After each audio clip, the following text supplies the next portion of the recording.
Welcome everyone, welcome back to our webinar series. And today, on behalf of the National Institute of Rural Development and Panchayati Raj, New Delhi, I extend the welcome to all of us who have joined here today for our third webinar of Evidence-Based Policy and Action Roundtable.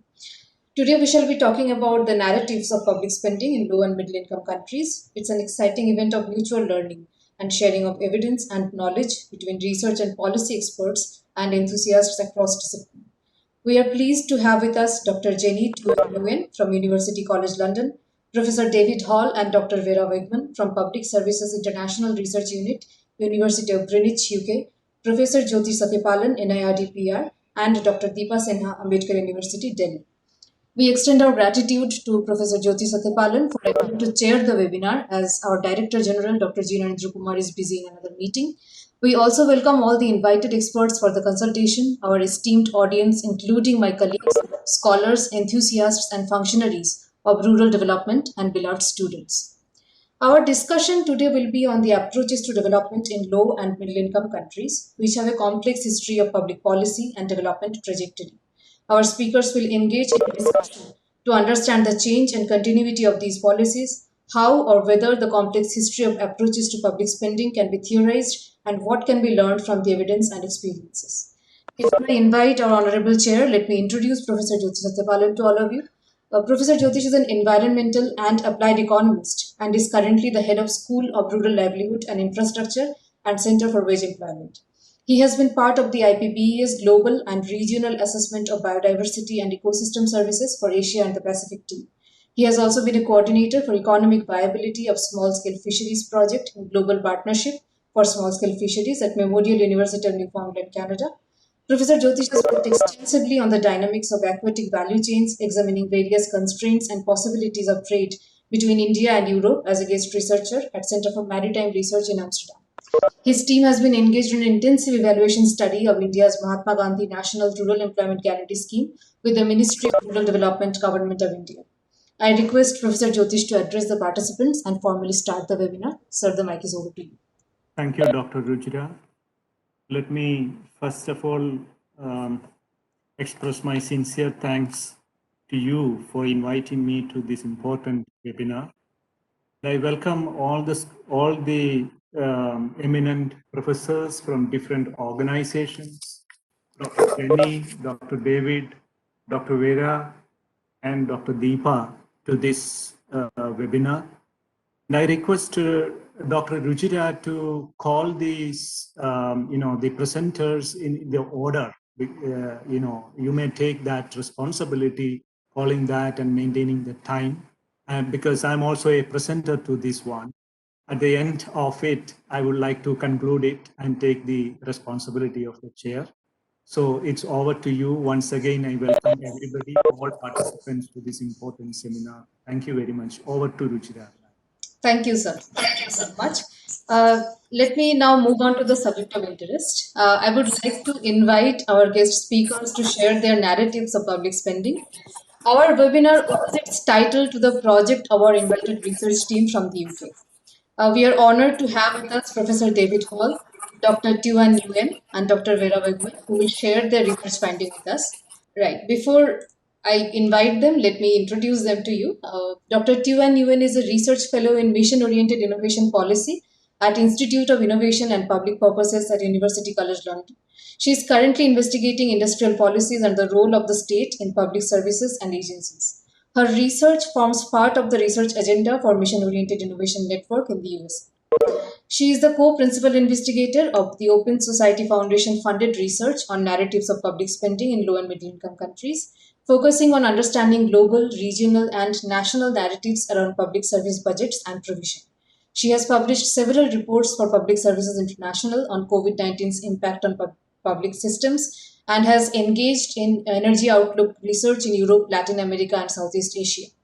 Her work has been extensively recognized by several awards at the European Union's Jean Monnet Network and at the University of Greenwich. She has been an invited speaker at Tufts University Erasmus program in Lille, France, University of Dundee, Scotland, and National University, Singapore. Her research interests include energy policy, public services, industrial policies, market liberalization, international financial institutions, and structural reforms. Welcome, Dr. Jenny. She'll be joined by Dr. Vera Weghmann. Dr. Vera is a research fellow at the Public Services International Research Unit at the University of Greenwich.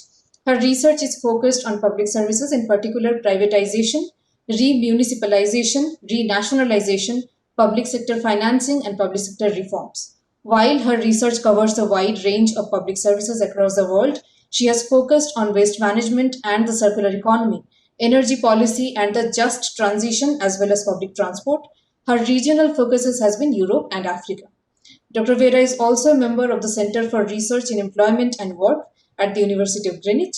Her research is concerned with unemployment, unwaged and low-waged work, precarity, and workers' resistance. She has been involved in independent trade unionism in the UK since 2012 and is the co-founder of the United Voices of the World Union and has been involved in the creation of the Independent Workers of Great Britain Union.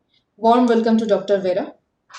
We are also enthused to have Professor David Hall, who is now a visiting professor and the erstwhile director at the University of Greenwich, London, in the Public Services International Research Unit. His research is in politics, law, and economics of public services, finance, ownership, and privatization, PPPs, outsourcing in water, energy, waste management, healthcare, and other sectors globally. He is widely published in a range of disciplines from economics, law, politics, environmental studies, development studies, labor relations, sociology, public administration. His recent research covers lessons from COVID, remunicipalization trends, investor state disputes, narratives on public spending and services, and the popularity of public ownership.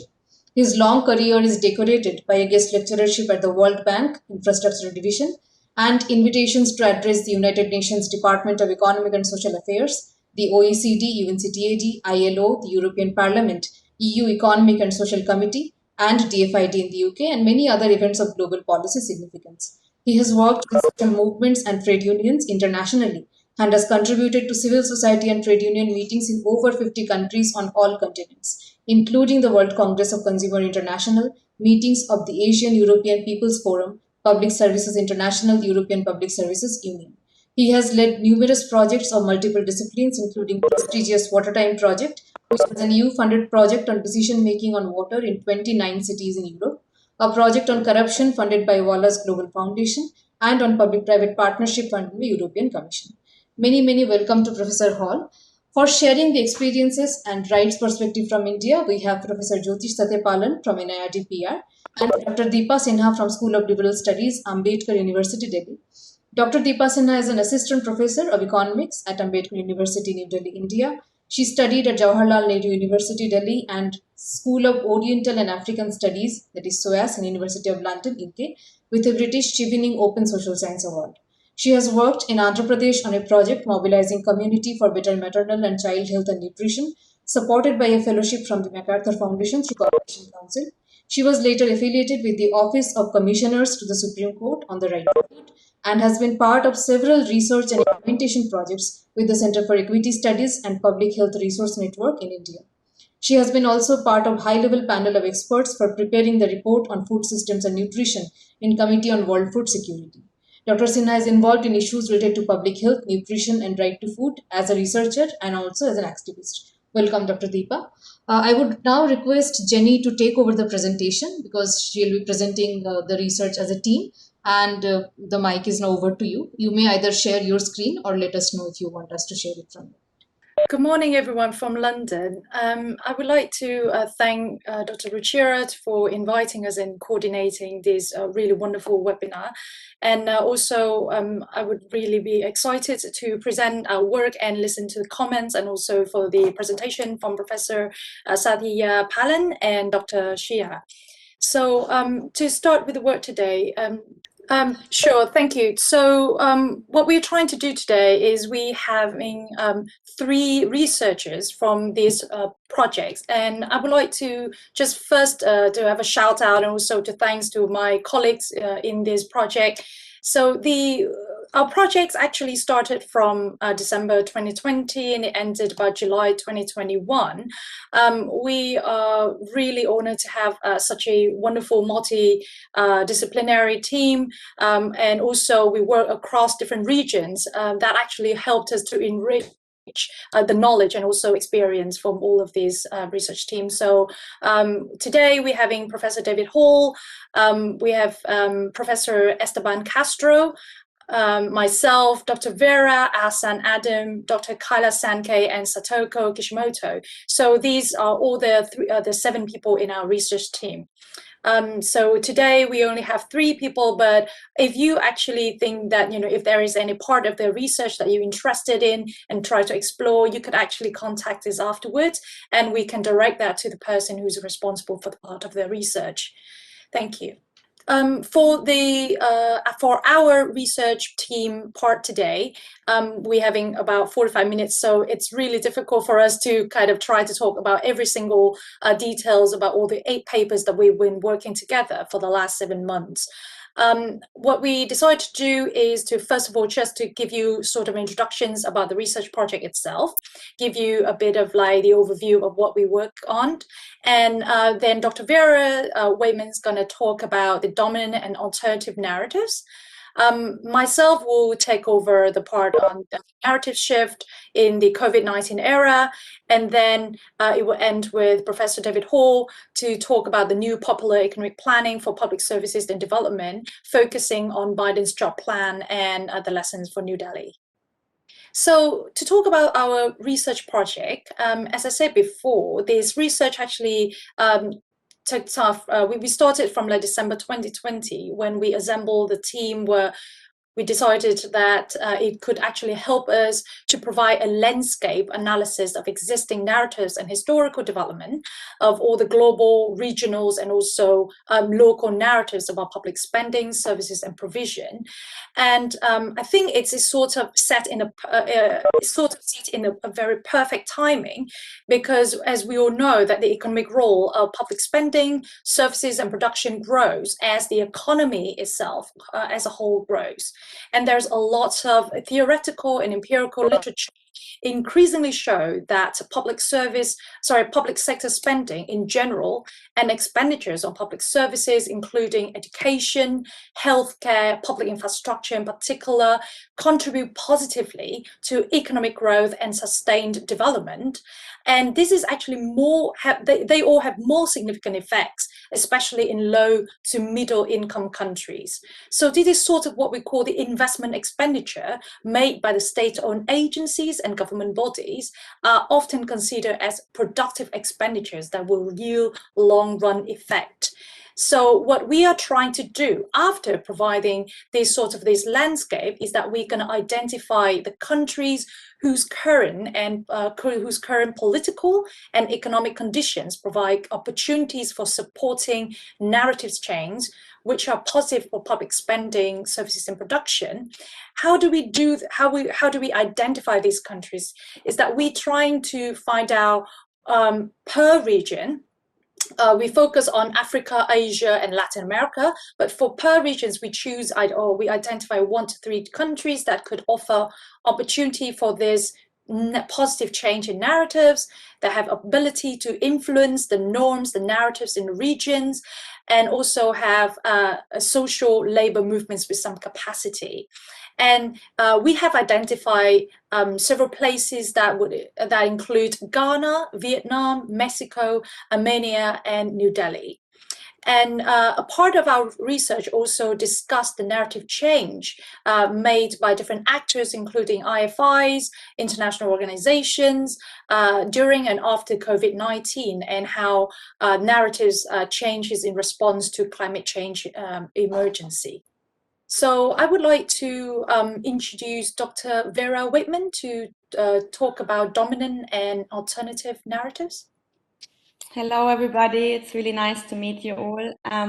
Because we don't have a lot of time, I'm just gonna fire along, but I try to be also in the same time not to speak too fast. So I will be presenting now the dominant narrative. So that's one part of our first paper, and then the alternative narrative. So we can Oops, there seems to be an overlap here, but just to briefly say that obviously we have to look at these narratives in the historical context. So if we look at the dominant narratives, there have been obviously many contestations around it, like politically over the role of democracy, the role of the state, and just generally public services in the economy. So we see this as an ongoing process, also ongoing struggle, and narratives are constantly shifting.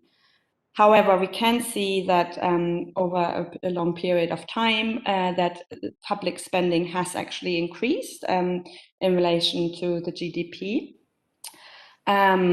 Also, what we should consider when we look at narratives on a global level, that especially if we look at the global south, we need to take into consideration the colonial relations which played out on these narratives. So see it in historical context. And another major event, of course, is the whole rhetoric of the market versus socialism debate and the superiority of the market versus socialism. It's also part of this global context, historical context around narratives.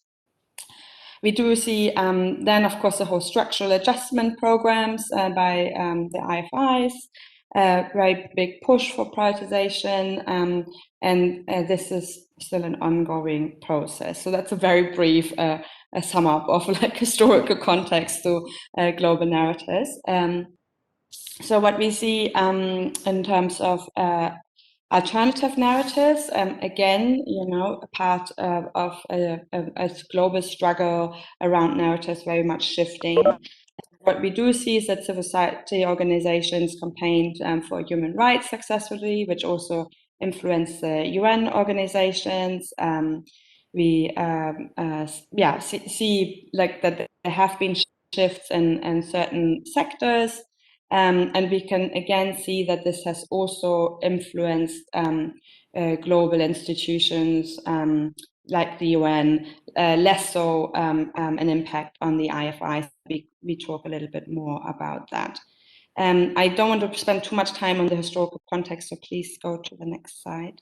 So the broad narratives we identified in our research, currently still ongoing, are one that like on the dominant side of the narratives, anti-public sector spending. We see austerity as a broad, big concept, and that public sector spending is an economic burden, very much related to this whole idea, neoliberal idea, that the state should have a small role, and there are public, like the problems inherent in the public sector.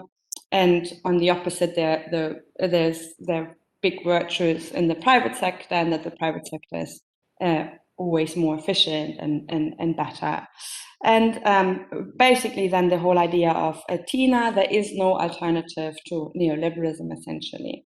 So in each of these broad categories, we then had identified sub-narratives, which in each, and I can't go through all of them, but just to give you an example, if we talk about austerity, then one of the sub-narratives is like, well, we can't afford it. We can't afford like more public sector spending, or the whole idea of public employees are unproductive, and so on. And under TINA, there is no alternative.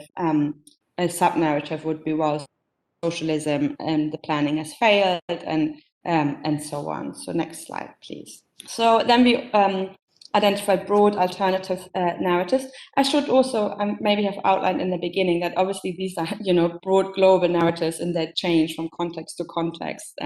So and that really matters. But generally, a broad alternative narrative for public sector spending is also to really take account the universality, so that public services should be accessible for everybody. There should be equality in terms of the access to public service. So there should be democratic, accountable. Then we identified this narrative of a public good, which is similar to the commons, of like there's the inherent value within the public sector, human rights, again, and also the workers working in the public sector. And Jenny will talk a little bit more about it, and also we covered a bit more in the next slide, but we also identified then counter narratives, especially like, well, for example, we see austerity.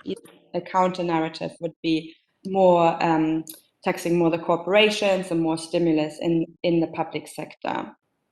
If we take the narrative of the small role of the state, we can see a counter narrative, which is, well, in terms of COVID and crises in general, as we also see in financial crisis, we suddenly see that the big role of the state. So, well, proves that the state is needed. Again, then there's a way of reversing. So one of the main narratives is like that we already talked about it in the last slide, that there are problems inherent in the public sector, and in contrast, the private sector has its own virtues. Well, if we also see that we can reverse the argument, and often actually, if we look at the facts, see the opposite, and see that the public sector often is much more efficient, and on the other hand, that the private sector, there is incentives for corruption. When we look at the narrative of Tina, that there is no alternative, well, we can identify alternatives, and one of the alternatives we identified is remunicipalization and renationalizations as trends, counter trends for actually where we see the reversal and the going back to public ownership. So where privatizations have been reversed and now services are taken back into public ownership. Yeah, so just really briefly to touch on COVID. So obviously, well, I don't need to tell you that life has changed quite a lot, but we also see that there are some potential for positive emerging narratives. And on the other hand, we also see like that there in the times of COVID, there are also dangers in terms of the opposite of like less public sector spending in terms of COVID. So first, let's talk about the potential from COVID. So what we do see is, like I just said, that we see more like a key role of the state. Same time, we also see the key role of international organization as WHO, and generally a more global, I guess, more recognition of how important public sectors are and public services are, especially our healthcare system. And that had changed also a little bit the perception of that outsourcing to the private sector is always better, when we see that actually the public sector performed very well in many areas across the world. We see this whole term arising of essential workers, while public employees before were a bit disregarded. Now the essential value is much more recognized. And of course, now, as we hopefully more and more moving out of COVID, there comes this big debate of how can we build back better, and also considering climate change, so they're connected with the drive to a Green New Deal. And also we saw the huge protest of Black Lives Matter, which really had rolled over globalist and a big idea of equality to public services. So this is all something we see now in transition, but Jenny will focus a bit more on that. So of course, it's not so easy that COVID will just change everything, and everyone is like agreeing to more public sector spending. So we also have the opposite as to be expected. So the idea for the push at, well, if companies companies need to survive in times of COVID, and the only way they can do so is through tax reduction. And again, economic recovery through recovery of pre-existing companies. So again, we see like a prioritization of profit over people. That if we talk about public sector spending, it's of course important what exactly are we talking about. And there is a danger that we talk about public sector spending only in relation to infrastructure building through public-private partnerships. And so then we see the financing of public-private partnerships will increase in the long term, like to public debt in the long term. So it's then the idea of, okay, we just like spent more during the COVID pandemic, so now we need to come back and like save more money through even more austerity. So we see basically more of the same as we have seen before. So just really quickly I just really briefly want to go over the lessons. So yes, we've seen that human rights narratives have been very powerful. How they've influenced the UN and also the SDGs, Sustainable Development Goals, in many ways. We see, of course, difference on a sectorial level, and yeah, also in terms of trade policies, there have been like huge resistance against free trade agreements, and they have been successful in some part, and there have been narrative shifts depending on the regions, but they have, like, globally there is a shift in terms of trade policy.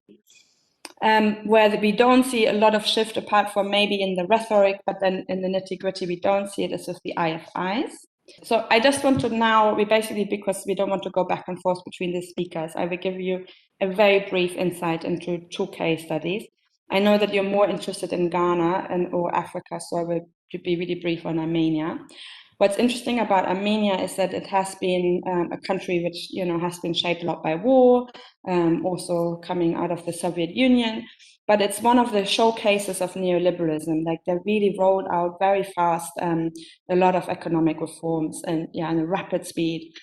But then last year, like 2018, a few years ago, the Velvet Revolution kicked off, and really the demand was more transparency and democracy.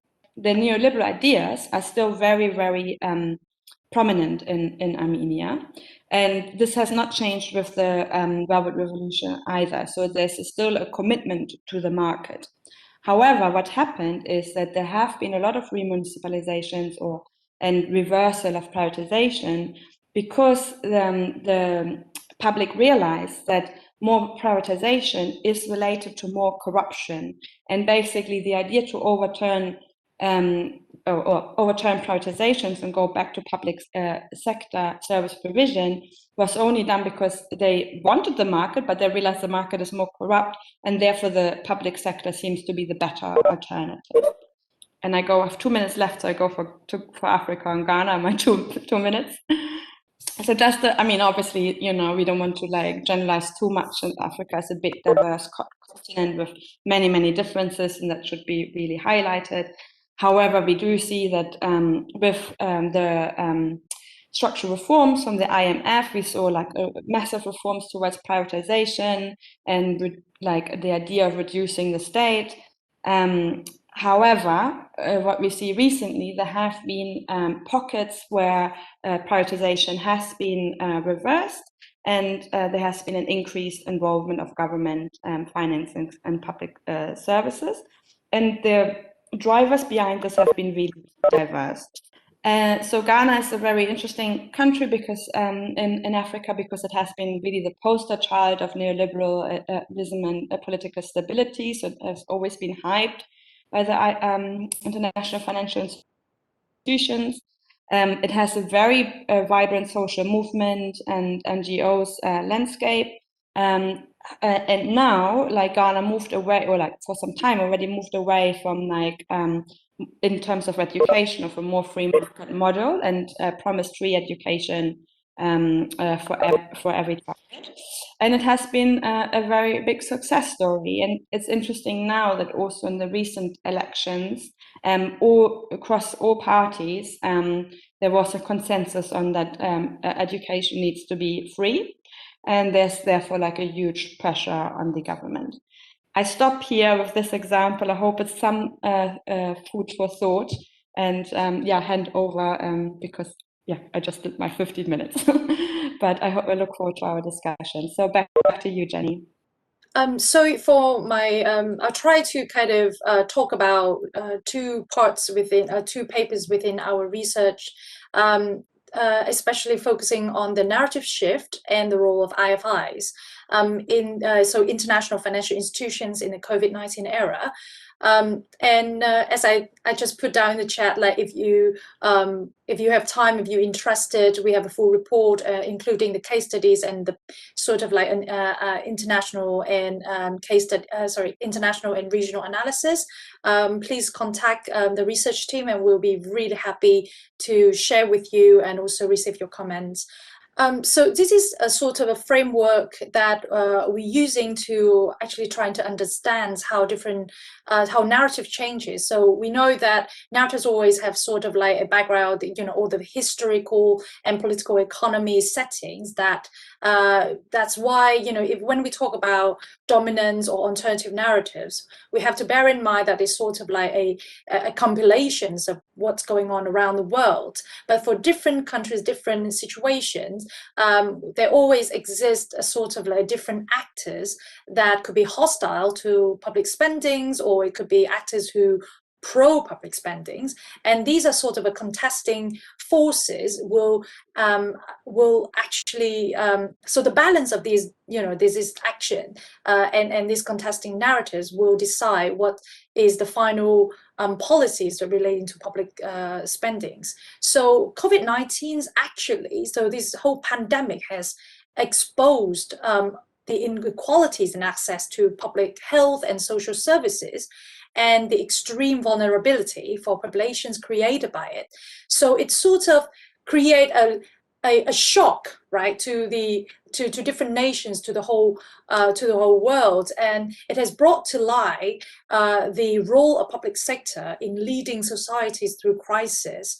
So what we were, when we started this project, is sort of like the whole world is in the pandemic itself. So we are still seeing the impact of COVID-19 on public spending.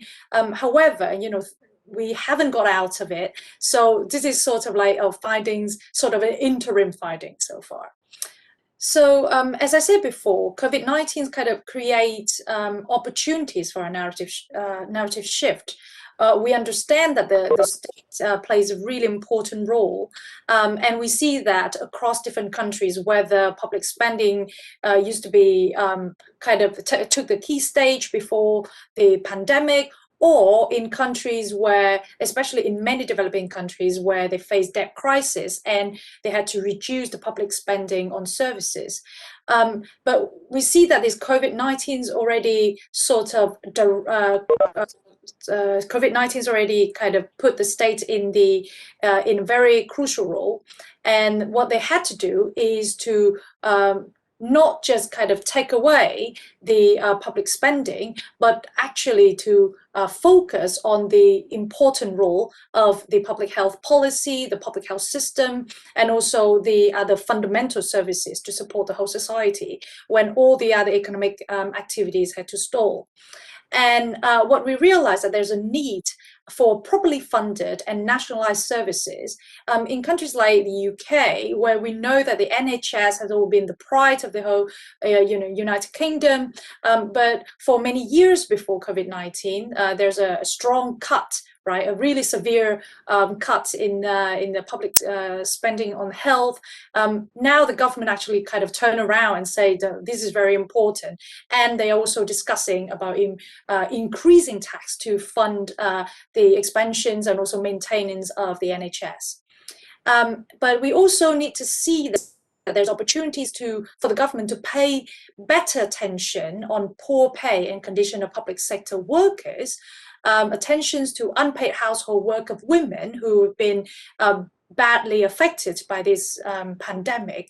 And there's opportunities for us to reopen the debates on addressing inequality in informal work, migrations, and also in urban slums and rural areas where we know that people have no other opportunity to stay at home. They had to actually go out, and the government now have to understand that that's an issue that they have to address in order to get out of this pandemic safely.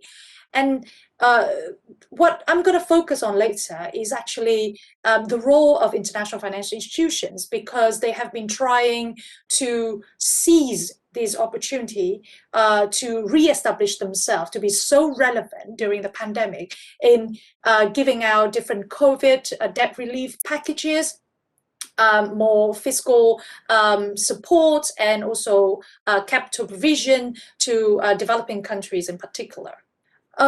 I would not actually go through like every single details, because Vera already said about the COVID-19 narratives, that there's opportunities for a positive narrative emerging from COVID-19. But I want to focus on the key thing here is that we start to realize that international actions and coordination by the WHO, but also the international efforts to relieve the pandemic issues in the pandemic impacts on different countries via the IFIs start to emerge. And it's not, when I talk about IFIs, I'm not just talking about the IMF, the World Bank, but also regional development banks, national development banks. They're also very important actors when we talk about public spending on public services.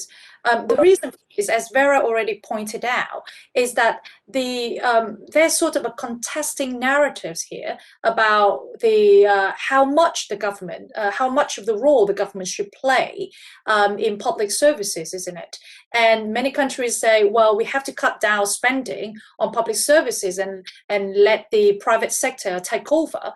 But during the pandemic, we see that the government need to reassess this narrative and to realize that there's a strong importance of a very strong public healthcare system.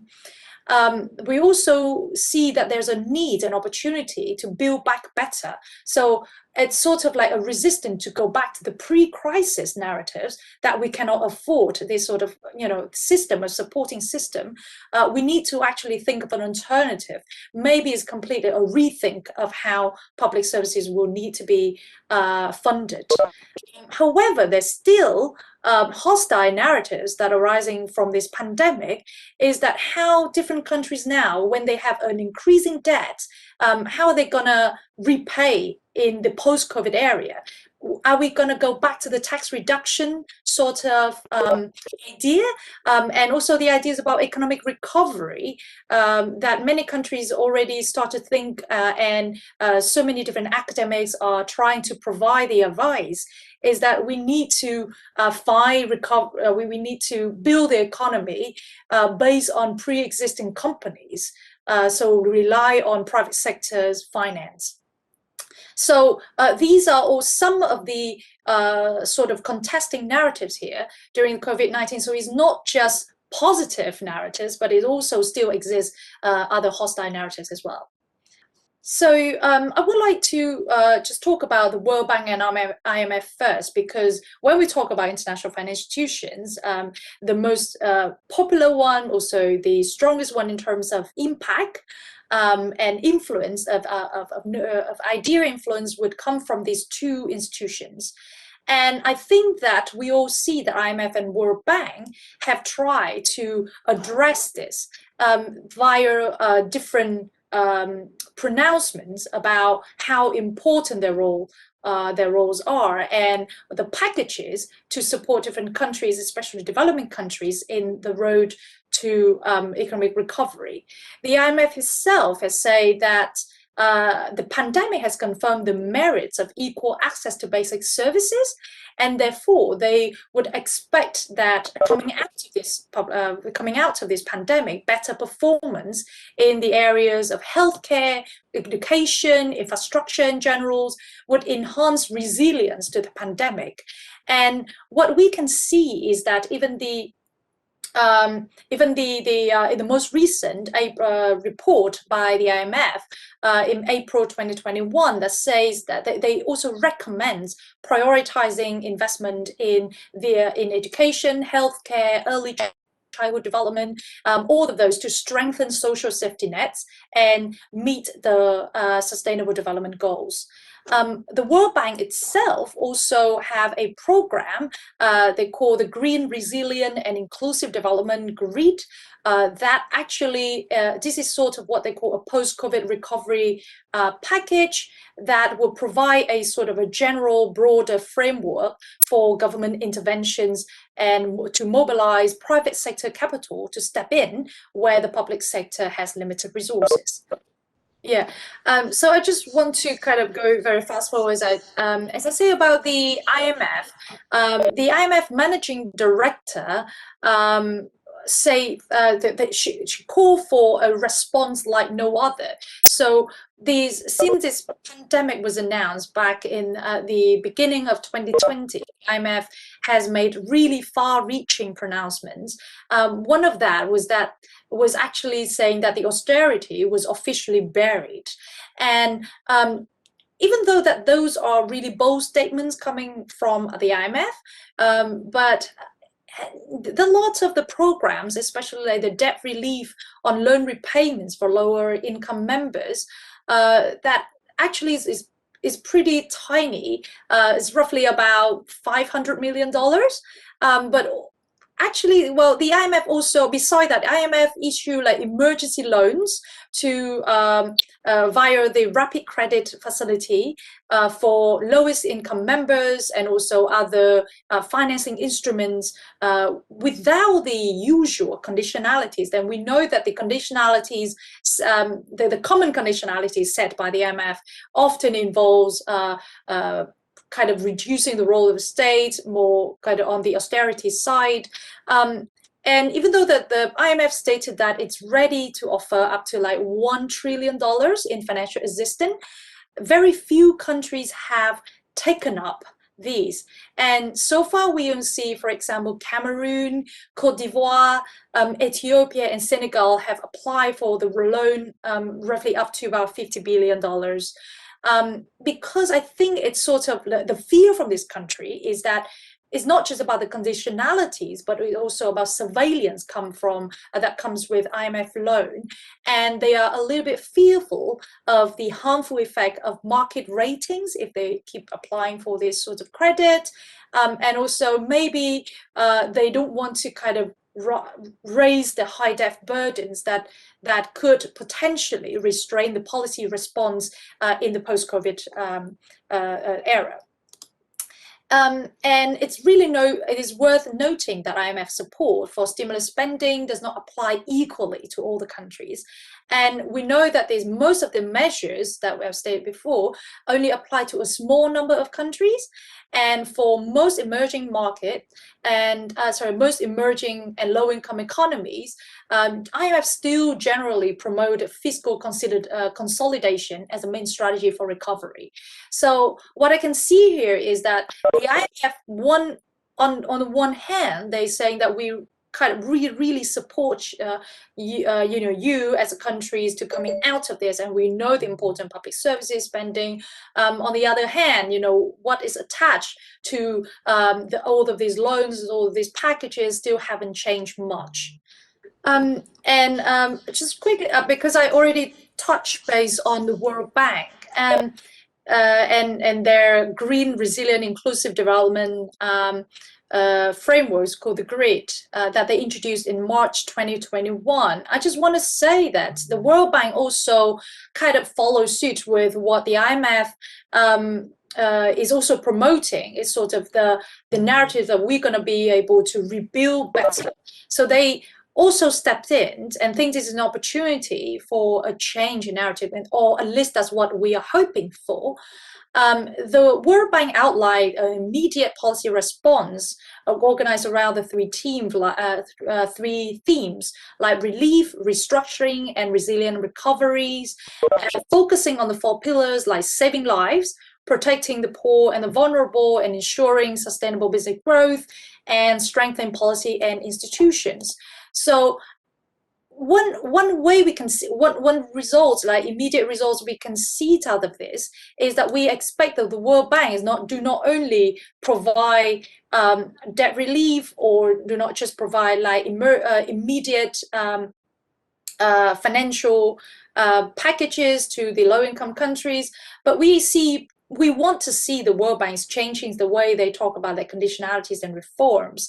However, what we can still witness is that they support greater private investment to close this massive healthcare supply gaps and rebuild and think of the private sectors as very crucial in rebuilding public services, with still a focus on public-private partnerships and private sector solutions. Now we know that there's a lot of studies in the last 20 years talking about public-private partnerships and how this one-size-fits-all solutions by the World Bank is not really working as what they normally talk about. So I don't really see that, and in reality, World Bank is trying to do something differently, even though they say so. So we could actually put the next question is whether this is an opportunity for other financiers, like international financiers like China and other development banks, especially coming out from Asia. So as I say, when we talk about countries that's actually in need of financial support, we can see that China itself could be considered as one of the, well, at the moment, they are the world's largest official creditor, with about 6% of the world GDP indebted to China in 2017. So they are technically is one of the most important financiers that developing countries can resort to. And in a way, China lends very differently from the World Bank and IMF. To say about all the details of how China lends differently, we also say that in our full report, if you're interested. But just to kind of summarize it, China is more liberal in approaching less democratic states than the US, and they are actually more heterogeneous in governance, and they're willing to adapt the terms and conditions that attach to loans. However, it's not necessarily saying that China loans from China is actually cheaper, because China's actually lends, majority of time it lends on the market rates, and there also is a lot of doubts, especially from some case study recently. They talk about the doubts from government of the strategies behind these loans, especially when it comes to the Belt Road Initiative infrastructure projects. What we can see is that China, during the COVID-19, China agreed with the G20 countries to suspend debt repayment by poor countries. And just to give you sort of an idea about the size, that a number of developing countries owe at least about 20% of their nominal GDP to China. And I can name a few, for example, Kazakhstan, Cambodia, Nigeria, Laos, Zambia, 20% of the normal GDP to China. And they decided to suspend this debt repayment is actually quite a really important step taken by China to kind of assert the importance on the international financial stage. And one of the things that we looked at is about other Asians IFIs, the ADB, the AIIB, and the NDB.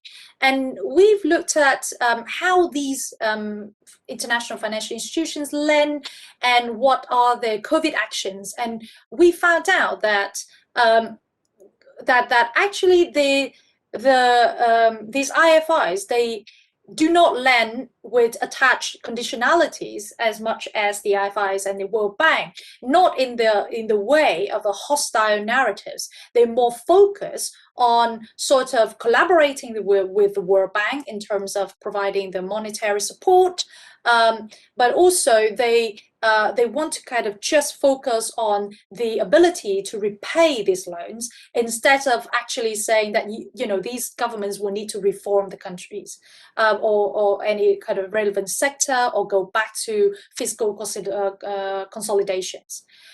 So that sort of like an idea for us to see that, when it comes to the COVID-19, they're already sort of like a good time for a narrative shift. Because, like these IFIs, they already start to show that there will be an alternative way to look at how we can rebuild or build back better the public services sectors. So in the post-COVID-19 era, we can see different opportunities. And one of the, and I would like to just kind of quickly go through the opportunities for a narrative change here. So the first thing is a debt restructuring and cancellations, what we see already that's happening and also being led by different IFIs. And we can see, for example, well, not for example, but very clearly, UNCTAD in April 2021 already called for a global debt deal, and it sort of involves creation of international body, which is called the International Developing Country Debt Authority, to oversee the systematic, transparent, and coordinated debt relief programs. And I hope that it actually would have a spillover effect to improve the whole scenario for different low-income countries. And we can see that there are opportunities to discuss about increasing tax revenues, capital controls, a rethink about how state-owned public development banks can deliver a different investment oriented towards public functions. And the next thing could be expanding social security coverage. So just to end, I would say that austerity is not the inevitable solution for recovery from COVID pandemic. So now I would like to pass over to Dave. Okay. Thank you, Jenny.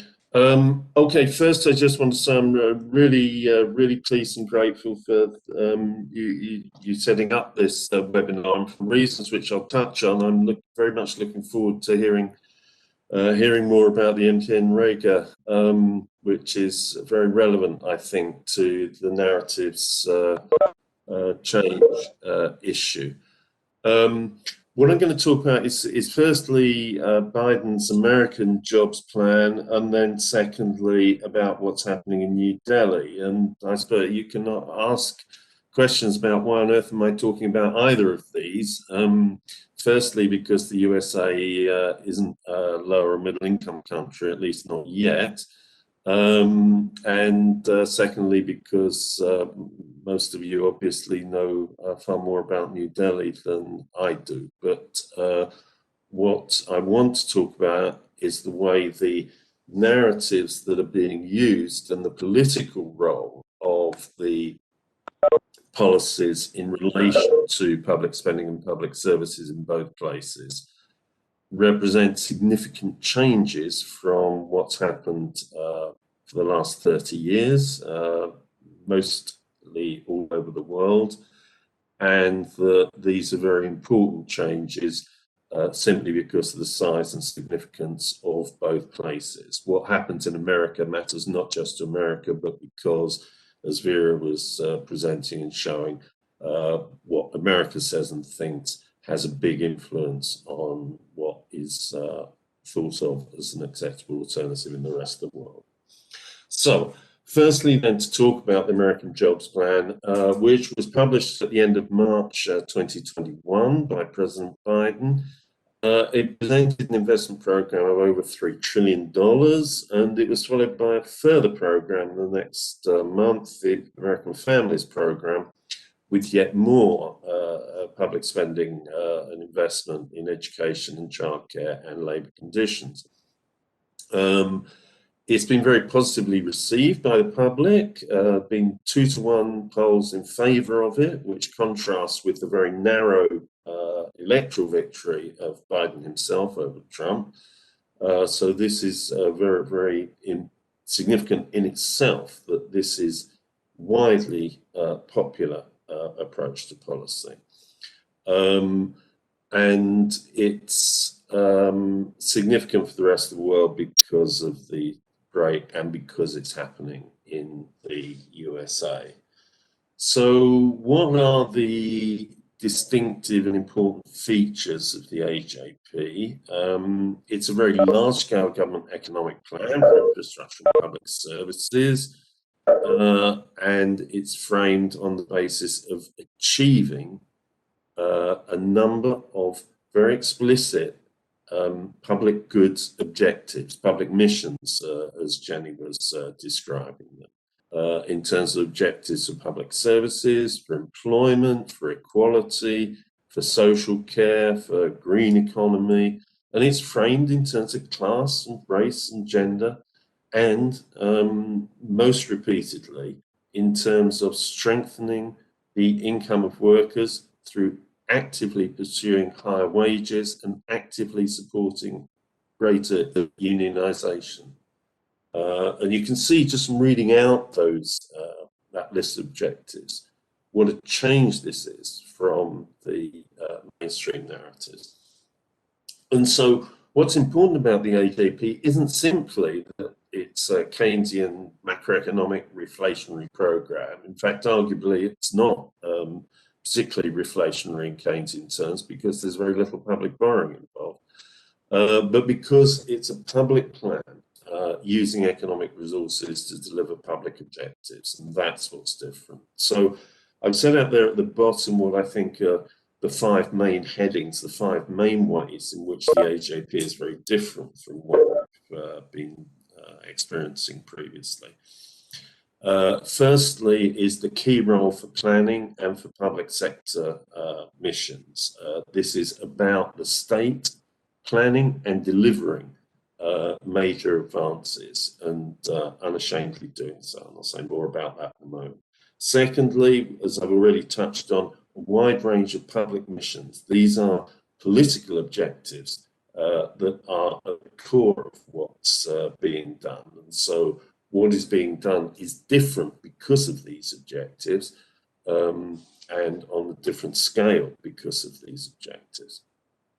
Thirdly, there's the importance of public sector capacity.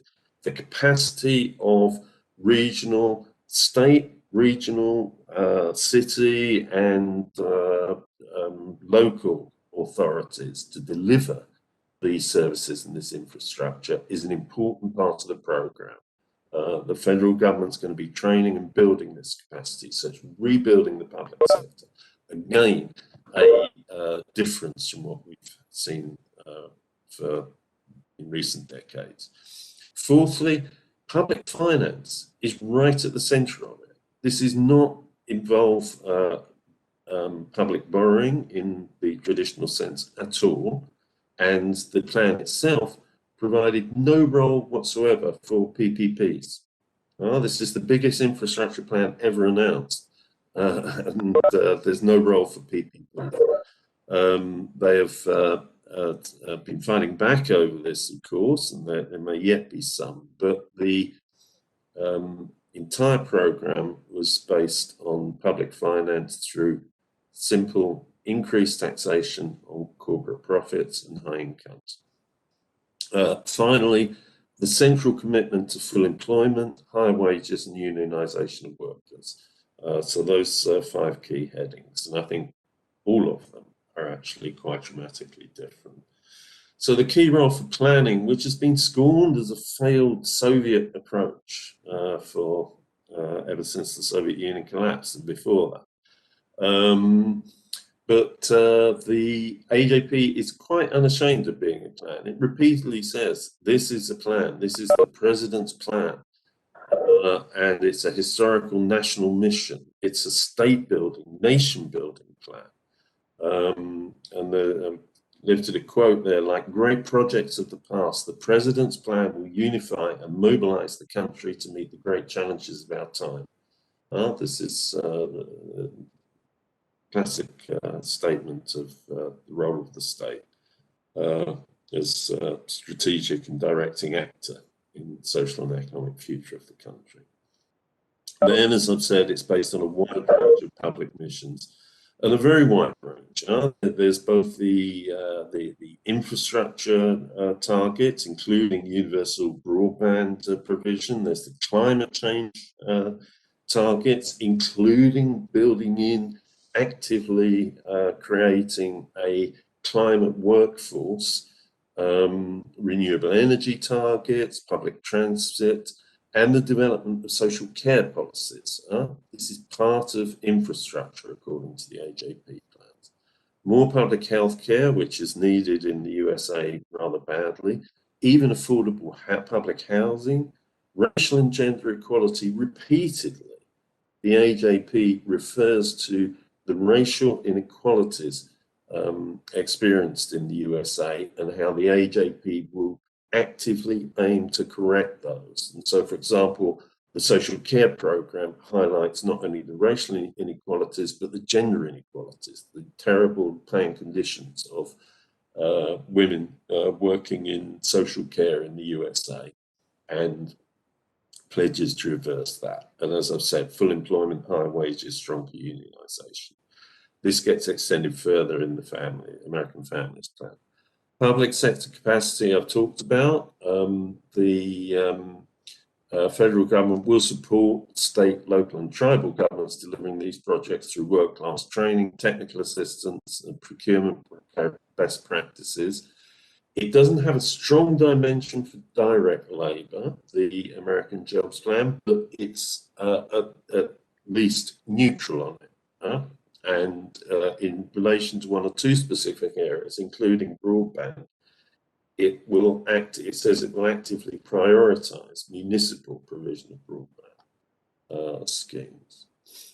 Fourthly, as I've said, public finance through income taxes, in fact, corporate incomes and high incomes, and no role for PPPs, and no government borrowing. So this is really not a debt-funded approach at all.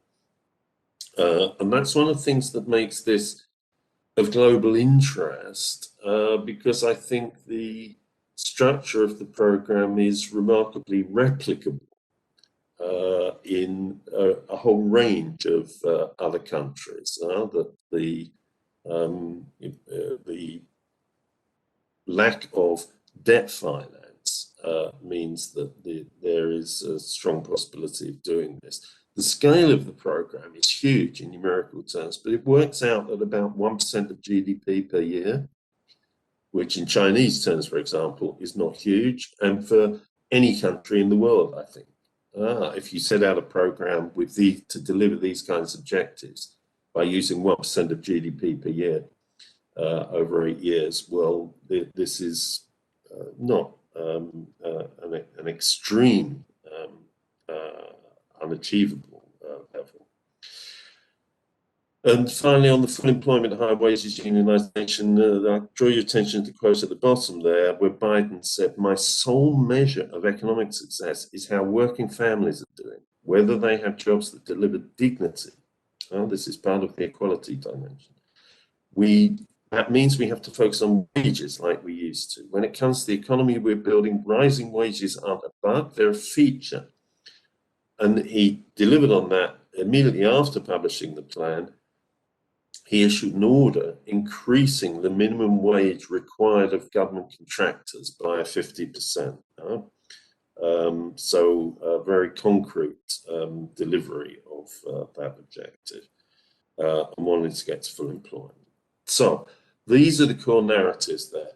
Now, these are very different from a much better than the proposals that Biden, a couple of months later, put to the G7. Biden appeared at the G7, and I was originally expecting and hoping that he would, as it were, launch the framework of the AJP and say, this is what we want to see the rest of the world doing. And he did the absolute opposite. He stood up and said, we want you to develop policies which encourage private sector investment through PPPs, which is pretty much the failed policy, as Jenny was talking about, and was roundly condemned across the world by a whole range of opinion, including the Economist magazine, for example. So that was a shameful lost opportunity, but I'm on a mission to try and encourage Biden and anybody else who's interested to re-seize that opportunity. And I've set out here what I think are 5 elements of a Biden plan that could be adopted usefully in or virtually any country in the world, including lower and middle income countries. And I won't go through those in detail, but the slides are there, and so on, in terms of democratic planning, infrastructure networks, public services, workers' jobs and employment at the centre of it, and public finance. And this centrality of workers' jobs is one reason why I'm particularly interested to hear more about Nguyen, because that so far is probably the biggest public program in the world that is actually centrally focused on employment creation and household incomes and workers' conditions, and So that will be very interesting, I think. And the narratives around MJ and Reagan, I think, are similar to what Biden has started talking about. Okay, now to Delhi. Delhi's a different case, but I think equally interesting from a global perspective. I obviously wouldn't dream of trying to trying to pretend that I can inform you about what's happening in Delhi. You know this far better than I do. But what I want to present is what I think from a global perspective represent significant features that are important in the global narratives about public spending and public policy. And I think the two key things about Delhi are, firstly, that it's demonstrated that a city in a developing country can use public finance revenues to develop universal public services, and this is not unaffordable, it's not beyond the capacity of lower and middle income countries, and corruption is not an insoluble problem. That arguably what's happened in Delhi in the last 5-6 years seems to have demonstrated that all those issues can be dealt with. And so it's quite striking looking at what's happened and what has been achieved according to all the reports in terms of delivering healthcare, of delivering free universal healthcare clinics, the Mahala clinics, in terms of improving education, investing in education, and developing a participatory program for parents and the public. And again, according to reports, claiming that the exam results from the public schools now equal and even better private schools, so the quality is there, and similarly with the healthcare systems. With water, free supply for the poorest households and minimum free supply and program investment to reduce leakage. There's still a role for private contractors. That hasn't been completely, fully ended. But the right to water and the free supply for basic amounts have been introduced. With energy, there's been an avoidance of privatization, greater investment, and free lifeline supply of energy. And there's been action on other issues such as public transport and women's safety. So this has been both criticised and welcomed as a form of left populism, a soft Hindutva, according to the reports I've read, and certainly been criticised for failing to change the political processes more fundamentally. So there are no women in senior positions, or weren't recently, and little role for social movements and for adopting a populist approach. But others argue, and this is where I think it becomes interesting for the global narrative, that this is actually perhaps an outstanding example of a left populism, which treats the people as a whole rather than via specific identities of gender or caste or class.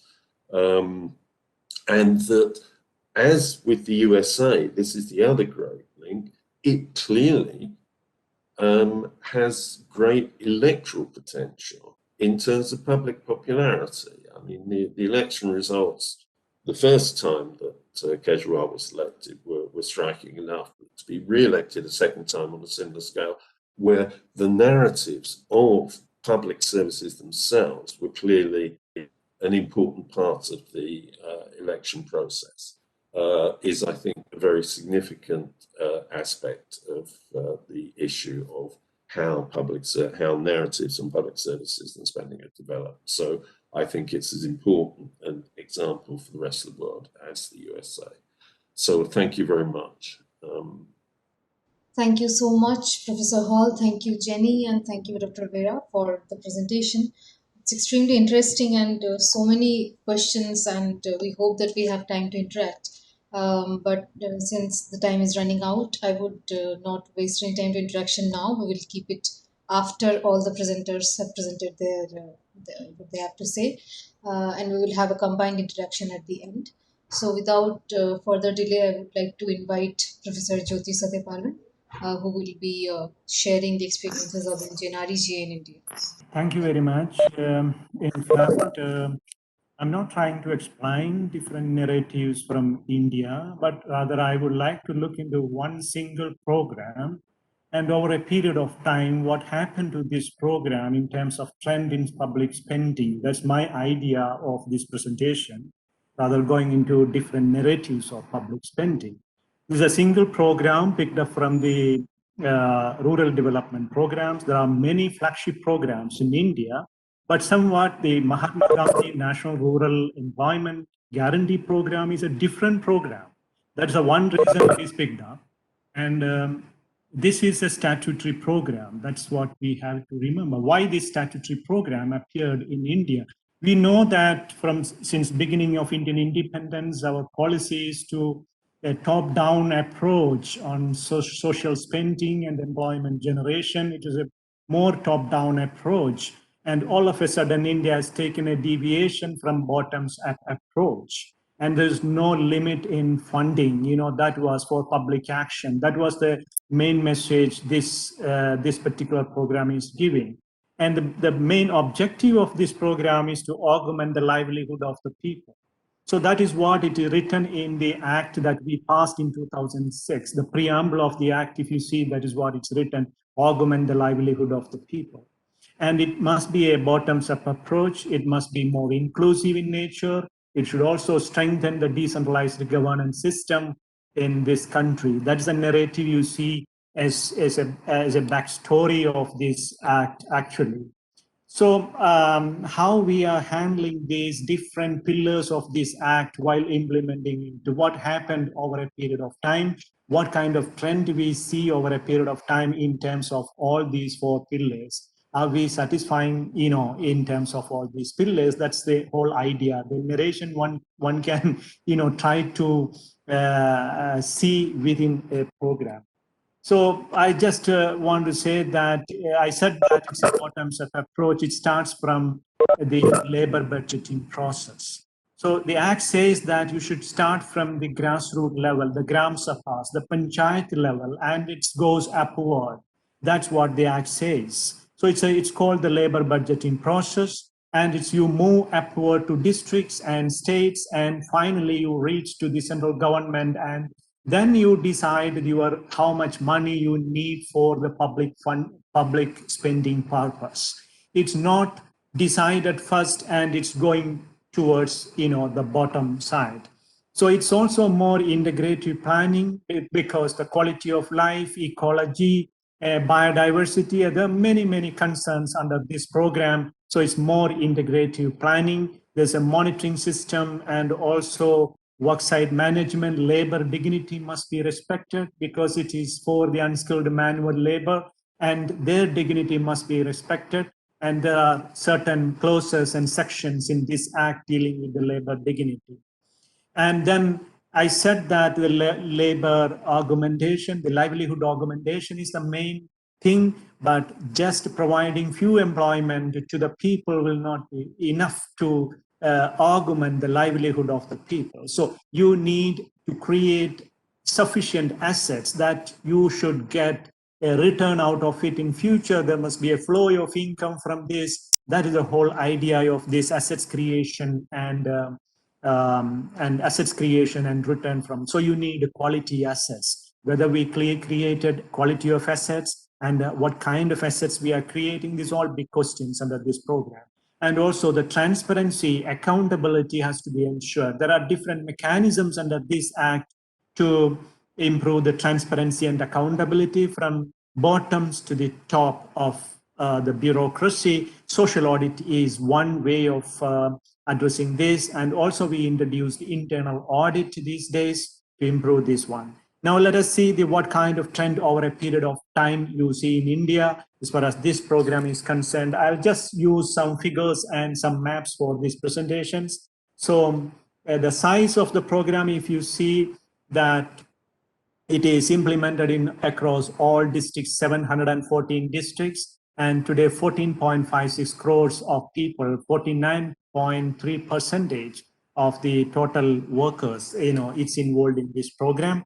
And this is a large program. So, 71,000 crores of rupees we spending, and there was additional allocation of 40,000 crores for COVID, to absorb the shock recently. So it comes to 110,000 crores rupees today. So it's half of the ministry's money goes for this project. So that's a kind of spending you see to ensure the livelihood and the employment of rural unskilled manual labor.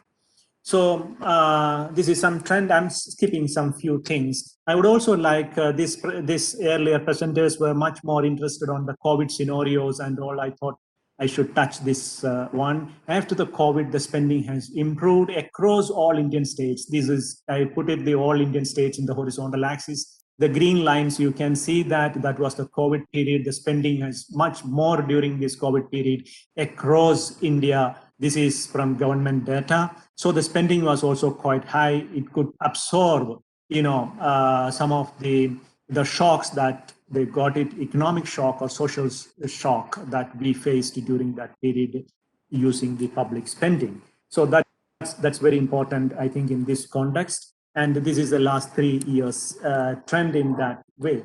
But if you see over a period of time, this is spending, it's going up in real terms and in nominal terms. The spending is going up in India, and it has come to 1 lakh. I already mentioned that. So there are different narratives related to these programs. There's a group of people, they argue that this kind of a large public money spending, it may be a waste, in that sense, because it's like it may help to improve the demand conditions in rural areas, but it may not contribute much in terms of growth.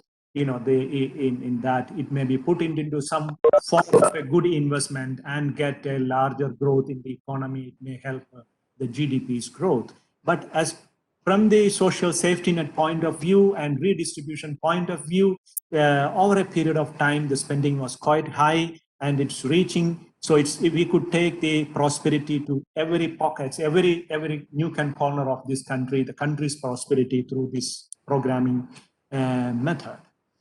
And another thing, the wage that we fixed in the beginning of this act has not changed much in terms of real terms, but in nominal terms, we are improving this. It's a minimum wage that we are paying this one. And I just wanted to tell you this. If you try to understand the public spending in Narega, it's a little bit complicated because you have a budget allocation, and the budget allocation is not the real amount that's available for spending purpose. There are other sources of money, and last year's arrears also may appear here. So the money available for funding is always different from the budget allocation of that particular year. And then one more indicator that we always try to see is actual expenditure. Actual expenditure is not the actual money that we actually spent. These are two different, conceptually that is different. So when you try to understand the public spending and the Narega, it is a little bit complicated. Try to understand this, because the moment the fund transfer order is generated at the grassroots level, it is treated as a public expenditure, but it's not the real public expenditure, because all the fund transfer orders are not passed at the top level. So such issues are also there in this spending and kind of things. And another things, many states, you can see they exceed the targeted amount. The public spending, if it's 100% labor, they go for a supplementary labor budget and those kind of, for example, during the last UPA government, there was many states that they put it spending on that. It was much, but after that, a lot of rationalization happened after 2014, and we tried to limit our funding within the money available. So there was also papers and literature that appeared on unmet demand under Narega and all. And now the ministry's website itself is giving such unmet demand, the information on that, anything happening, is making it more transparent in that ministry attempt is there. Then Yeah, I don't want to get into that. And then if you see over a period, the NREGA's implementation, one should see as a three important phases. The first phase was during the beginning, the period, there was only a few Indian the rural districts were included. And then slowly we moved to second phase, and now we cover everything. But the interesting thing is, in different states, different kinds of fund utilization pattern one can observe. This is using a last 1 decade of assessment. We realize that the trend is also varying in different. It depends upon the state politics, state priority, and things like that. You know, they are spending it. Therefore, the state in the phase one, you might have recorded as a low spending state, maybe moved next year because of the political changes and all. It's changed in the same state again, going back. This kind of a differential pattern in public spending one can observe across the states. This we have analyzed in a recent study, and we realize the trend is not stable in any of the states. There's movement across the states. The states, you know, that's a one thing. And again, there's no such correlation when we check with the poverty pattern in the Indian states. You see the poverty, some of the poverty states, this I have taken the multidimensional poverty that we are using the SECC data in India. So we have 7 important vulnerability categories. The spending pattern is not perfectly correlating with the poverty. You cannot see it as a kind of poverty targeting in that sense. For example, Chhattisgarh spending pattern was something different. Madhya Pradesh was different. You know, these are all poverty, high poverty incident states. But some states like Jammu and Kashmir earlier were much better in terms of poverty, or Kerala, they spent much more efficiently for these programs. You know, so that kind of a mismatch also we found in this public spending of NREGA is concerned. Then we made an attempt to put these states in different corners in terms of the level of vulnerability, in terms of SECC and the fund utilization patterns. A high vulnerability and high fund utilization will appear in the quarter B. You see that the states like Chhattisgarh, West Bengal, and some states appear there. They have a high vulnerability, and also in terms of high level of fund utilization. Vulnerability, I'm speaking in terms of the SECC data terms. And there are states you see like a low vulnerability and low fund utilization. They will come to this corner, you know, so that the corner C. So there's like Goa and all. In some states like they are in this level of fund utilization is very high, but their vulnerability status is much low. For example, Kerala, whatever they are getting, it's spent and utilized in different forms, but they are not that vulnerable. So you see a differential picture across Indian states in terms of public funding from NREGA's side. And there's also, I just wanted to say that fund management system, it's got changed over a period of time. Earlier, the cash payment was the style, but now the electronic system and technological, you know, the softwares we are using, and there is a fund management system. So, but the wages are paid directly to the wage seekers to their bank account today. So there is a high utilization of technology. But what happened, the main problem that is you see at the grassroots level is it at the cost of the grassroots bottoms up approach? You know, is it at the cost of the grassroots approach? So they need fund, so the fund, the more inclusive in terms of providing fund to them. So now the fund is coming top to the bank account. It's not going to the panchayats or to any other layer of the governance system. So is it at the cost of that? That's another major debate or a narrative one can bring out from here. So this is, I already explained that. So some of the key message, what we found is, one is fund is allocated, is expanding over a period of time. And there is a volatility in terms of spending across the state. And the excess spending over outlay is another phenomena we found. And also a recent experience, it was quite stable. I think the current experience is stable because lots of rationalization it's happened, and also spending money, particularly for assets that create direct livelihood. We call it category B assets. There are different categories of assets under NREGA. So focusing more on category B assets, that's the kind of trend you see there. And actual expenditure and actual payment, one can always see a back kind of gap over a period of time. So one should not rely only on actual expenditure to explain NREGA. That's one message we got it.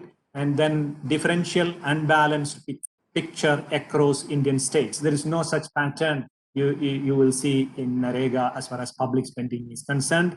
That's my conclusion. So this is only an example from one program. It's not, I will not call it a narrative of public spending. That's not my purpose here. Thank you very much for this opportunity. Thank you. So I would like to invite Dr. Dipa Sinha to share the status of right to food. Thanks, Ruchira. I won't do a full PPT, but I'll just, in the middle of what I'm sharing, share a few slides to show the data. But before getting into the budgets and public services related to food at this time, and firstly, I want to thank all the presentations that have happened so far, and quite fascinating. One had also read about what's going on in the US, but this detailed presentation was, I think, very useful for us as we go ahead thinking about the recovery path that India is taking. And while there is in some ways, so through at least the food programs that we have in the country, I'll try to argue that there has been both what we saw in the first presentation about post-COVID, the positive narratives towards public services as well as the negative ones. We are seeing both of them going on in India kind of simultaneously. And I think the jury's still out on what will finally happen. And one hopes that it would be in favor of expanding and strengthening public services, but it's not very clear yet if that is where we would be going. So before getting into COVID response and various public services related to food, just briefly, I know most of us here are familiar, but to understand that we need to take a step back and just look at what has been the situation of food security and hunger in the country even before COVID, as well as what is the impact that we're seeing in this last year and a half. And that's also particularly important because this has been kind of a much talked about situation in India where we have at the same time increasing, I mean, now for the last few years, we can't say that anymore, but from the late 90s onwards, definitely higher levels of economic growth and sustained, but we did not see the kind of improvements in our malnutrition outcomes that would be expected for those levels of incomes. However, between 2005-6 and 2015-16, which is between two national family health surveys, we saw a 10 percentage point decline in stunting, which was slower than what the national goals or the MDGs at that point said, but still faster than any previous reduction in malnutrition in India. And there has been a lot of research going into trying to explain what it is that led to this reduction in malnutrition. And broadly, the findings are that this was a period where you saw an increase in rural real wages, schemes like the NREGA that we just heard about, public distribution system. Through the Supreme Court's intervention, there was an expansion in school meals and early childcare feeding programs and so on.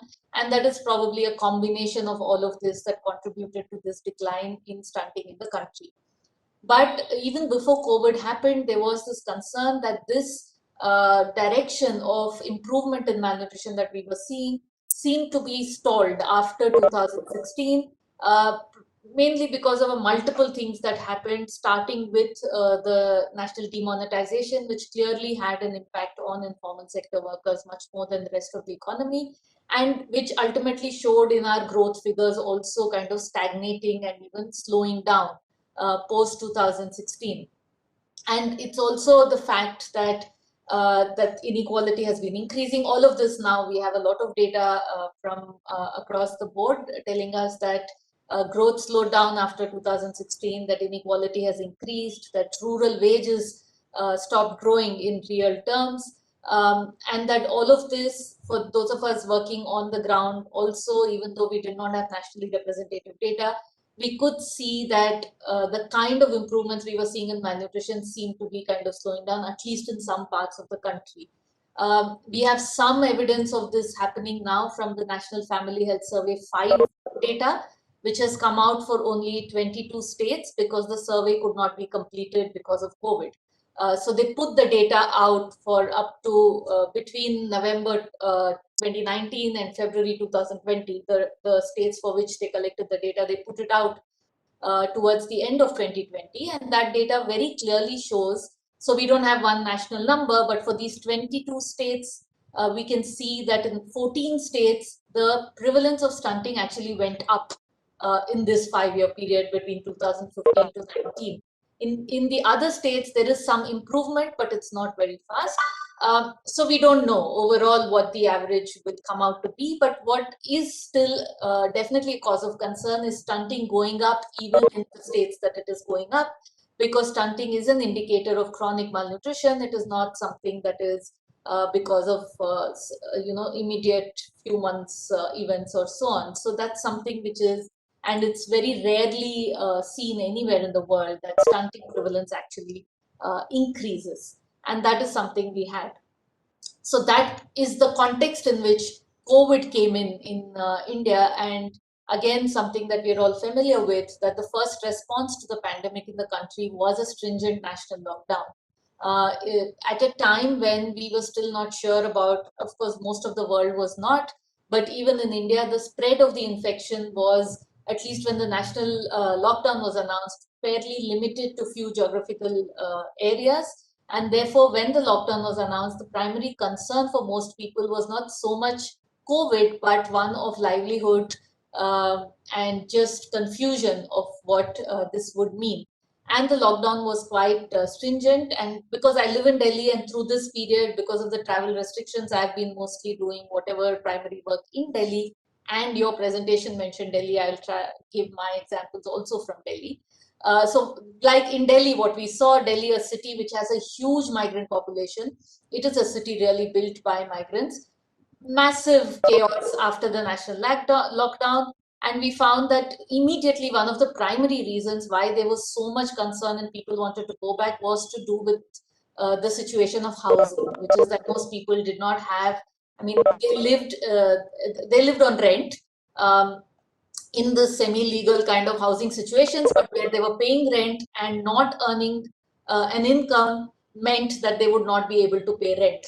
So when we started in April 2020, the concern we heard mostly from people was that we will not be able to pay rent, and therefore we want to go back home because we are not getting work. If we're not getting work, we can't earn, and then we don't have so much saving that we can pay rent. But very soon, and then there was the whole associated crisis of those who were really desperate and immediately wanted to leave. Even after the lockdown ended and things started opening, we saw that the jobs didn't come back the way they went. They have been much slower. And over time, the hunger crisis is something that one can visibly see increasing. Because in the beginning, it was really the poorest, the homeless who were affected. Then it's people who are slightly above also, as savings ran out and the jobs and incomes did not get restored. More and more people facing hunger is something that has been seen in Delhi and across the country.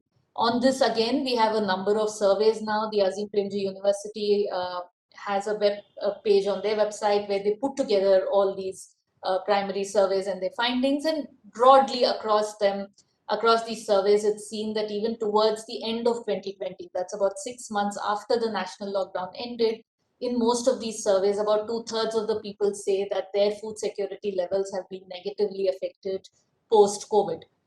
This, again, one must look at in the context of what I was saying earlier, that even pre-COVID malnutrition levels in India were high, 38% children being stunted, and the diets of Indians being highly cereal based and not of very good quality, which we have from official data as well.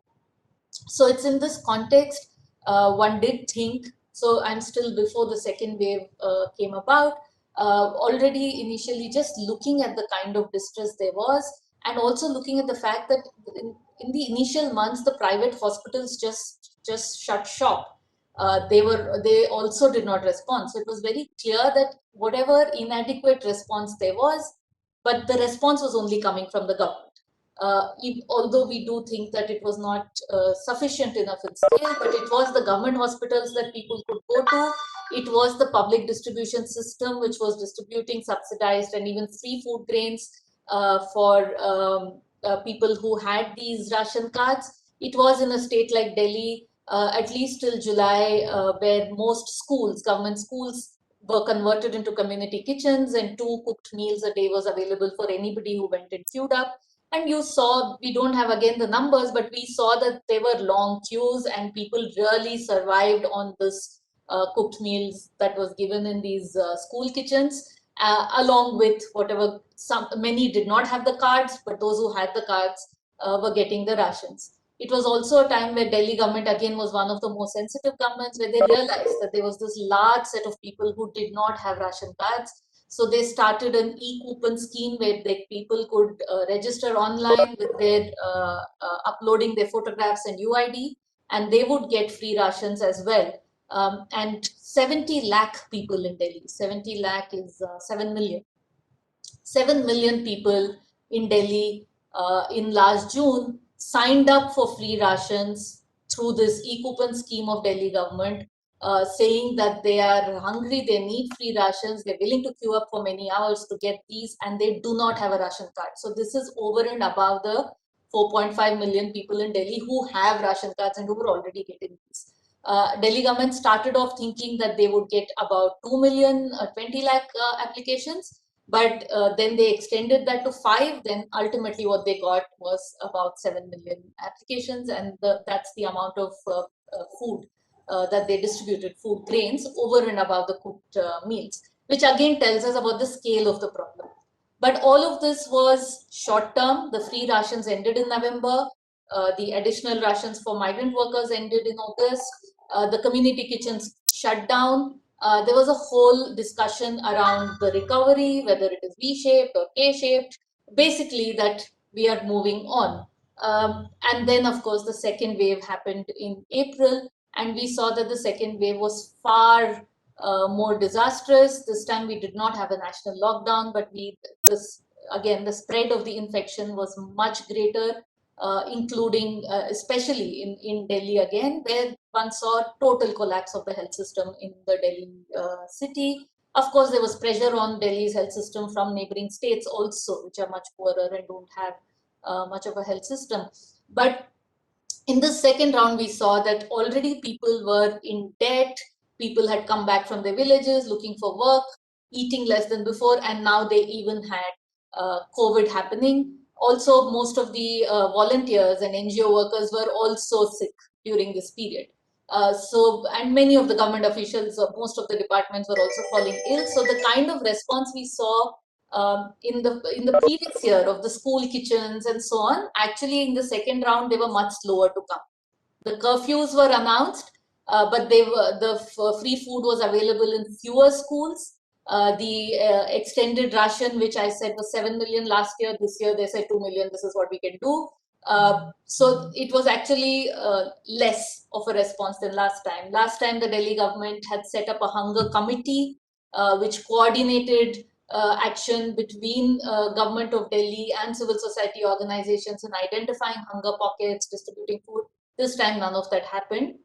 In some ways, one can understand that the bureaucracy and the politicians, they were completely dealing with the oxygen and the bed crisis. So the whole food issue really did not get as much attention as it should have.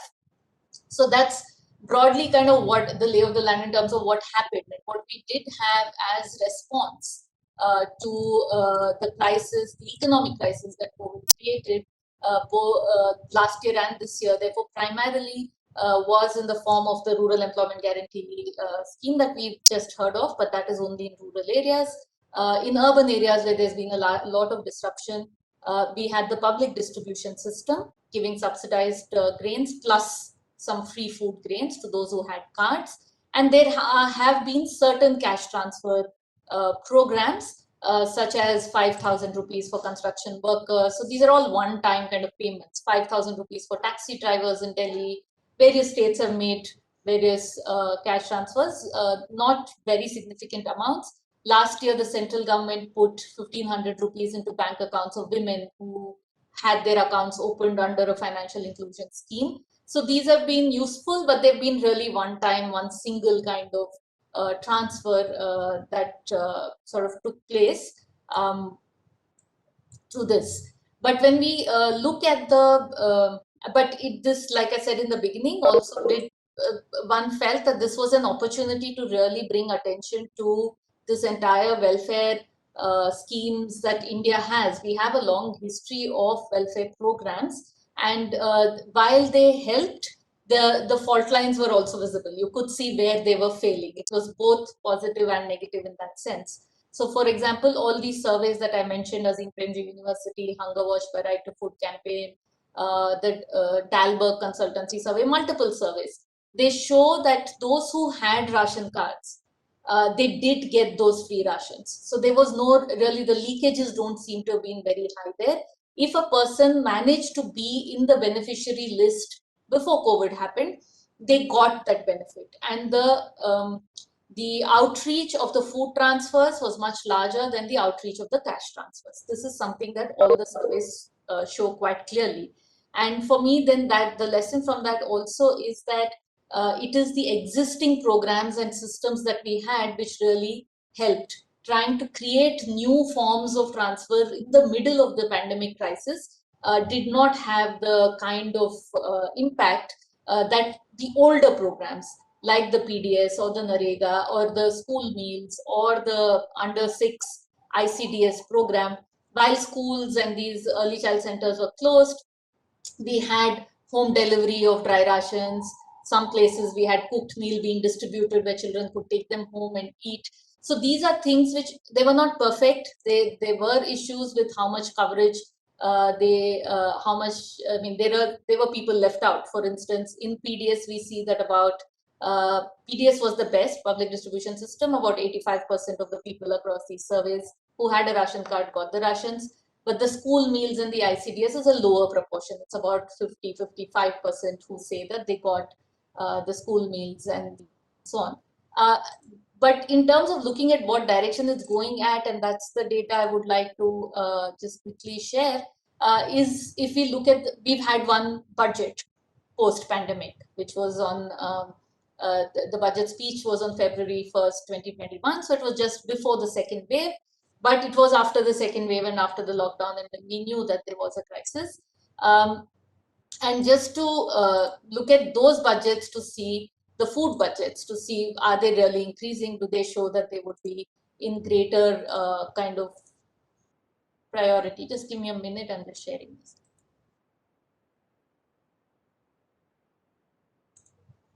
You can see it, right? Yeah. So when we talk about budgets for food schemes, what's most talked about is the food subsidy. So food subsidy, I'll just take 3 minutes to explain the food subsidy, because that's the only way we can understand the numbers around the food subsidy. So the government of India procures rice and wheat from farmers at a minimum support price, and then it sells it to consumers who have ration cards at a cheaper price. And it's the difference between what the government of India buys, the price at which it buys, and the price at which it sells, which gets accounted for as the food subsidy. Now, because it is this difference between these two, first thing that is not included in the food subsidy is the cost of the grains which are in storage.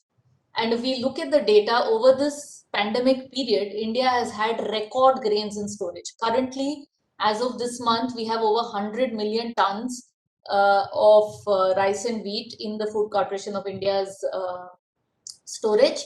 And again, in another 2 months, we are going to procure more grains because there's going to be the next harvest that will happen. So grain in itself was not a problem at all. In fact, this COVID turned out to be in some ways a blessing, because we've had so much excess stock of food grains, which is because of a lot of mismanagement in the procurement policy as well. And the government doesn't have space to store it.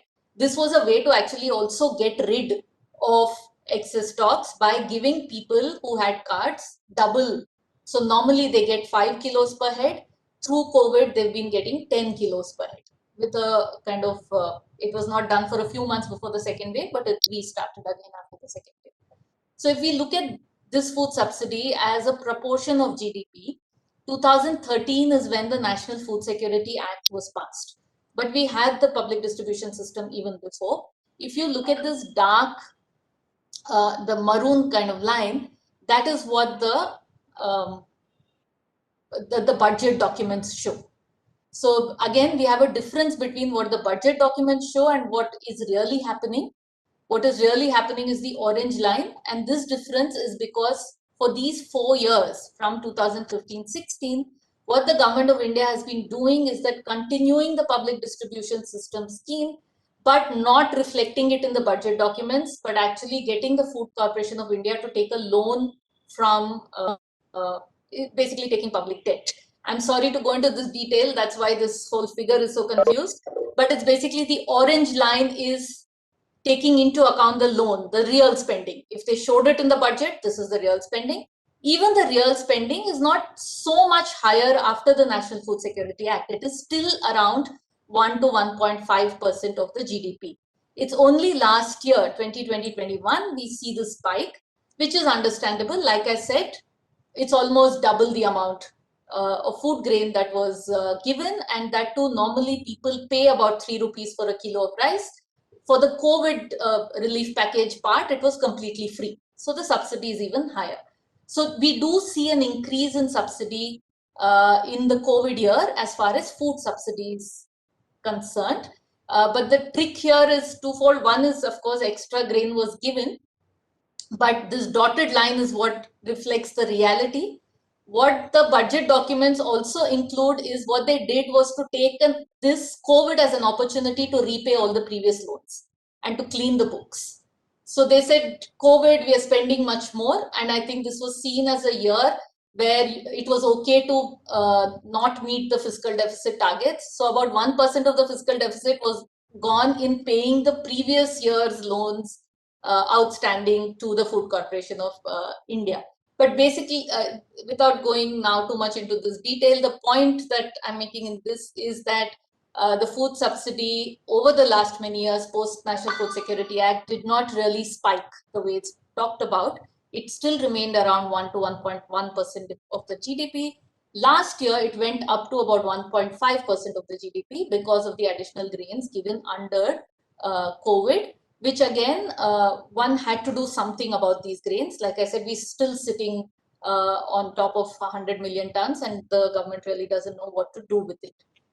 But if we look at the other schemes, and this is where, and I am showing only the food schemes data, but unfortunately, the data for even school education and health also is similar.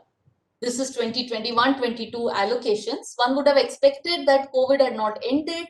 The experience was what it was. We would have wanted to see higher allocations for these schemes. So Anganwadi services is the scheme that we have for children under 6, pregnant and lactating women. And this is the main platform through which all the nutrition, direct nutrition initiatives of the government of India take place. And we saw that in nominal terms that the budget for Anganwadis actually went down slightly in 21-22 compared to 2021. And again, there was some manipulation in the budgets in the sense that earlier the budget line had only Anganwadi services. This year's budget line includes Anganwadi plus certain other schemes. So we don't even know what the exact breakup is. But if we just look at a calculation that Jean Drez did for us for the Right to Food campaign, we basically see that the ICDS budget, and ICDS, like I'm saying again, is the flagship program for nutrition in the country. In real terms, there's a 36% cut in the ICDS budget in real terms in 2021-22 compared to 2014-15. So again, this is not just last 1 year, but the last 5-6 years. This is the same period where I said in the beginning, you see an increase in stunting happening as well. we see in real terms the budget actually going down. These are all union budget. I'll just skip through to midday meals, the school meals, same story again. About a 38% cut in real terms in between 2021-22 and 14-15. So in this 7-year period, as far as the ICDS and the midday meal go, the school meals and the early child meals budgets go, we see that in real terms, they've actually come down significantly. And when we look at the food subsidy, we see that it is more or less as a proportion of GDP remains stagnant, except for the COVID year. And like I said, for those interested, you can look this up. The food subsidy is much more complicated because it's linked to the agriculture policy and procurement and so on. So there are various reasons because of which the food subsidy finally becomes what it is. Just another figure which was calculated, if you look at the budget for children, which is look at the various schemes which affect children, as a proportion of, again, the total union budget, the share of budget for children in 2021-22, this is again our post-COVID budget, has been the lowest in the last 10 years. So it's only 2.46%. It has always been low. This year has been the lowest. So there is this concern that COVID, one can say, is while, like I was saying, while the expectation and the hope was that it would increase budgets for these things, the indications so far, at least when we look at union budgets and priorities of the union government, we do not see any that kind of spending really increasing in the allocations. The focus is more on supply side interventions in terms of making credit access easier, and a lot in infrastructure projects and PPPs and so on, which we have to see how it works, which is why I found the whole US discussion so interesting. So there are, just to wrap up, there are concerns of long-term impact on malnutrition of this food security and hunger that we have been seeing over the last 18 months. And we don't see recovery in that happening very soon because the jobs have not come back. There is a lot of data to show that even those who are back in employment are earning smaller incomes than they were earning earlier.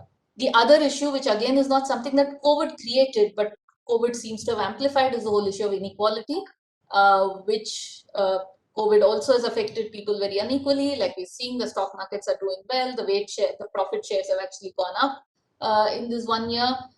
So that is another thing which is a major concern, that already that because COVID came at the back of 4 years of some sort of slowdown and increasing unemployment, this combination of unemployment and inequality rising is a big concern insofar as what malnutrition outcomes would be. And it's quite clear now that it's not as if COVID will end one day and everything will be back to normal.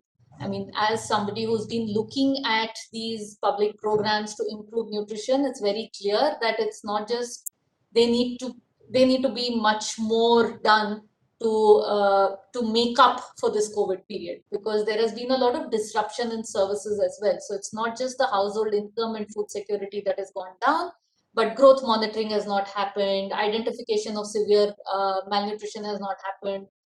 Children who were used to be referred to nutrition rehabilitation centers, that has stopped. So a lot of services have been disrupted, and that would also have an impact. And we know that these first 2 years are extremely crucial for lifelong malnutrition outcomes. And if we are to reverse those, it really has to be, we have to double up whatever we were doing pre-COVID to kind of contain the long-term impact this might have. In that context, like I said in the beginning, there is a worry that the COVID, while we started off actually feeling in some ways positive that this could be an opportunity to understand the importance of public services, and also that the first 6-7 months clearly showed that these public services did play the role of providing a cushion to people, that we would see increased investments in this. There are so many issues, payment of staff, community health workers not even getting minimum wages. All of these issues have definitely come out. They're talked about much more, they're covered by the media much more, but we do not yet see the policy kind of focus on these that we would see. So the fear that it is a missed opportunity, I don't want to be pessimistic. I still hope because COVID is still going on, that there will be some light at the end of this tunnel. In this, just the last point, and I'll end with this, is again, because there was the Delhi presentation and it's quite interesting, is the whole state versus central story, which will need much more work. It's difficult to say right now, we don't have the data, but state governments have been doing various things. Different state governments, even state governments which are BJP governments or the opposition governments, it's I think quite party neutral in that way. But there have been many innovations that have happened in various states through the COVID period. So that is something which gives us some hope as well. It's probably because the state governments are closer to people and they cannot not respond. So you do see them doing little more. But in that, there is also the constraints that the state governments have much less fiscal space available with them than the central government does. So I think that would be the other kind of pressure point as it's already coming out, but as we move ahead and as we talk about public services in India in the context of COVID, this division of responsibility and division of funds between and resources between the center and the states is clearly one of the areas where we need to figure out how to manage it better. I'll end with this. Thank you all for your patient listening. Thanks.